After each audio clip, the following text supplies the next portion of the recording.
O que a lei anticrime tem a ver com ser rainha por um dia? É isso que eu vou explicar no vídeo de hoje. Antes, deixa eu te pedir para curtir esse vídeo, dar logo o joinha, e se você não está inscrito aqui no canal, se inscreve e aciona o sininho, porque sempre que eu trouxer conteúdo novo, você vai ser devidamente notificado. Pessoal, presta atenção.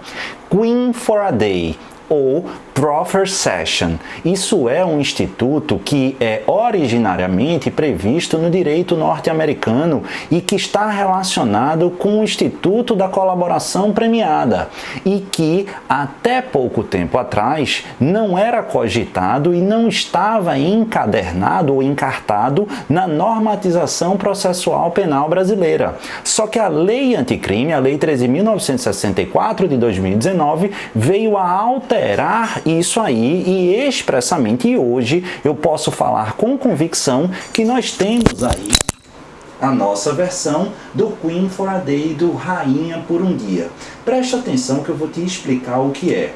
A lei anticrime, ele alterou em vários pontos a Lei 12.850 e em especial no que tange, no que se relaciona com o acordo de colaboração premiada. E quando a gente conversa com pessoas que não têm tanta intimidade teórica e ou mesmo prática de colaboração premiada, um dos pontos que mais traz estranhamento é o seguinte: olha, Pedro, beleza, mas vamos imaginar que eu aqui chegue com o meu cliente e eu tô doido para propor um acordo de colaboração premiada. Aí eu chego lá perante o Ministério Público e aí chego e digo: olha, eu quero reconhecer a minha culpa, vou reconhecer a autoria delitiva, mas tenho vários documentos, provas que podem auxiliar na identificação dos demais coautores, dos demais membros da estruturação da organização criminosa. Aí sabe qual é o grande medo que as pessoas perguntam? Olha, e qualquer que me garante que o Ministério Público ele vai ouvir, ter acesso a essa documentação e ao fim e ao cabo ele vai firmar esse acordo? E se eles tomarem conhecimento dessa ideia e ao fim e ao cabo eles disserem não quero firmar um acordo de colaboração premiada, só que eles já tomaram ciência dessas novas informações, não há uma insegurança jurídica muito grande e isso de fato é uma insegurança jurídica. E nesse ponto eu queria destacar duas alterações da lei anticrime, algo que veio efetivamente a avançar e a aperfeiçoar o delineamento do acordo de colaboração premiada. Primeiro de tudo, o artigo 3º B de bola, ele determinou expressamente o marco de confidencialidade, ou seja, quando é que surge para a instituição envolvida na proposta de acordo, no meu exemplo, o Ministério Público,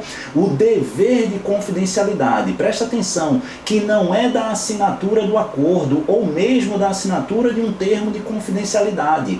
De acordo com a legislação, é o recebimento da proposta para a formalização do acordo de colaboração premiada que demarca efetivamente o início das negociações e, portanto, o marco de confidencialidade. Então, no meu exemplo, a partir do momento que a defesa chega e propõe um acordo, ainda que o Ministério Público, antes de indeferir, de dizer que quer, que não quer, a partir desse momento já surge efetivamente um dever de confidencialidade. Se ele, Ministério Público, não quiser firmar o acordo de colaboração premiada, em hipótese alguma ele vai poder o quê? Usar essas informações identificadas e recebidas nesse primeiro encontro, nessa primeira manifestação. Isso é extremamente importante e vem a avançar e a consolidar normativamente aspectos relacionados ao dever de lealdade e à boa-fé processual dentro da ótica da justiça negociada. Bacana? Essa é a primeira conclusão, certo, Pedro? Mas e a história lá do Rainha por um Dia, Queen for a Day ou Proffer Session?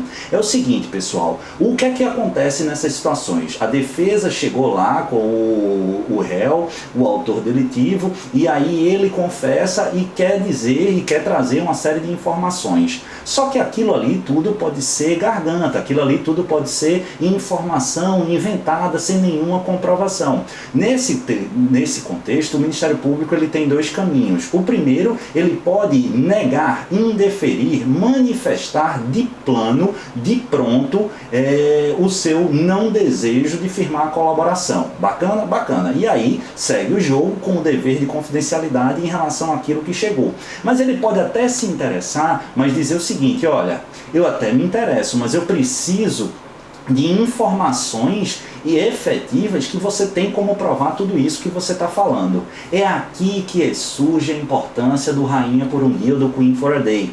Por quê? Porque a origem é justamente da doutrina ou da legislação, melhor colocando, norte-americana, e que viabiliza num encontro aquilo que eu sempre brinco de técnica do queijo. Quando você vai no mercado e tem aquele vendedor de queijo, você está passando: ô mestre, quer um queijinho? Você diz: não, não quero não. Ele: ó, experimenta aqui sem compromisso, e pega um pedaço daquele queijo e dá na boca da gente. Muitas vezes a gente não quer, mas quando come aquele queijo, a gente vai e compra o queijo. Brincadeiras à parte, o Queen for a Day é basicamente isso. Por quê? Porque há uma permissão de que nesse primeiro encontro, a parte que deseja firmar a colaboração premiada com o Ministério Público, por exemplo, ele entregue um pedacinho, um pouquinho das comprovações e das provas que está relacionada às suas afirmações. O Ministério Público, diante daquilo, ele não tem a obrigação de firmar o acordo. E se ele não quiser, ele não poderá utilizar aquelas provas em hipótese alguma, nem em desfavor do potencial colaborador e tampouco de terceiros. Isso é muito importante. Então, o Queen for a Day, ou Proffer Session, é justamente essa sessão, essa reunião em que o potencial colaborador ele dá um pouquinho, um aperitivo daquilo que ele pode proporcionar ao órgão da persecução penal. Após isso, o Ministério Público ou o órgão da persecução penal ele define se vai querer avançar nas negociações, firmando o termo de confidencialidade e posteriormente o acordo de colaboração premiada que vai ser submetido ao órgão judiciário para sua homologação ou não, ou se simplesmente ele desiste e abre mão. Se ele desistir, ele não vai poder nem utilizar as informações e tampouco as provas que foram carreadas nessa ideia do Queen for a Day. Então presta muita atenção, por quê? Porque além desse caput do artigo 3º B de bola que eu li para vocês, isso é reforçado no parágrafo 6º desse mesmo dispositivo. Então fica muito atento, porque pode aparecer na sua prova marco de confidencialidade, início das negociações como esse marco, Queen for a Day, Proffer Session, tudo isso inserido no contexto da Lei 12.840, aliás, 12.850 de 2013, a Lei das Organizações Criminosas, pela Lei 13.964, pela Lei Anticrime. Então tatua no braço, na testa, em qualquer lugar, mas destaca Rainha por um Dia, Queen for a Day, inserida expressamente no ordenamento jurídico pátrio pela Lei Anticrime. Isso vai cair na sua prova e você vai gabaritar. Um beijo no coração de vocês, fiquem com o Papai do Céu e até o próximo vídeo. Valeu, pessoal!